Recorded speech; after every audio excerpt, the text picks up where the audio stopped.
কথা বলছি মওদুদ আহমেদ মিঠু ভাইয়ের সাথে। 35-এর দাবিতে ছাত্র সমাজ আর টিএসসি প্রাঙ্গনে আসুন ভাইয়ের মুখ থেকেই বিষয়টা শুনুন। হ্যাঁ ভাই, হ্যাঁ আমাদের আসলে দাবিটা খুব যৌক্তিক। আমরা বলেছি যে ন্যূনতম 35 এবং বিশেষ বিশেষ সেক্টরে উন্মুক্তের কথাও আমরা বলেছি।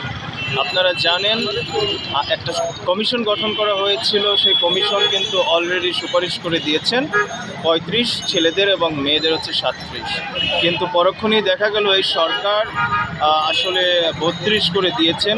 আমরা আসলে ব্যাপারটাতে স্পষ্ট নই যে কেন তারা আসলে 32 দিয়েছেন, তাদের গঠিত কমিশনের সুপারিশটা তারা কেন মানলেন না, এই ব্যাপারটা আসলে আমরা একদমই স্পষ্ট নই।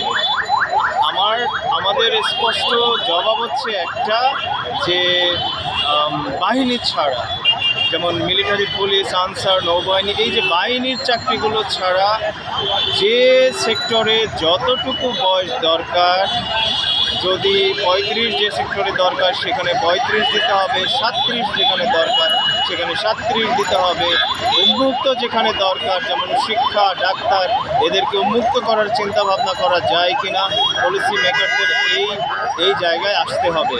আপনাকে একটা জিনিস মনে রাখতে হবে, আপনি একটু আগে আমাকে একটা প্রশ্ন করছিলেন যে সরকারের কি সুবিধা অসুবিধা হয়, রাইট? দেখেন, সরকারের সুবিধা অসুবিধা ছিল আপনার প্রশ্ন ছিল একটা স্পষ্ট বার্তা 32 থেকে 35-এর মাঝখানে ব্যবধান।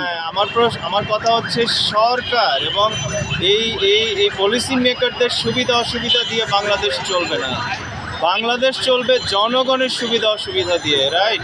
তো সেক্ষেত্রে জনগণ যেটা চেয়েছে, জনগণের চাওয়াই এইটা যে সেক্টরে যতটুকু বয়স যথেষ্ট দরকার সেই ফ্লেক্সিবিলিটি তৈরি করে দিতে হবে। যদি যেখানে 35 দরকার সেখানে 35, যেখানে উন্মুক্ত দরকার সেখানে উন্মুক্ত। আবার যদি মনে করা হয় বাহিনীতে যেখানে 32 উপযুক্ত, আমরা সেটাকেও সমর্থন করছি, কিন্তু বাহিনী ছাড়া অন্যান্য সেক্টরে বয়সের ফ্লেক্সিবিলিটি নিয়ে এসে জনগণকে জনশক্তিতে রূপান্তর করার সুযোগ তৈরি করে দিতে হবে। ধন্যবাদ। ধন্যবাদ।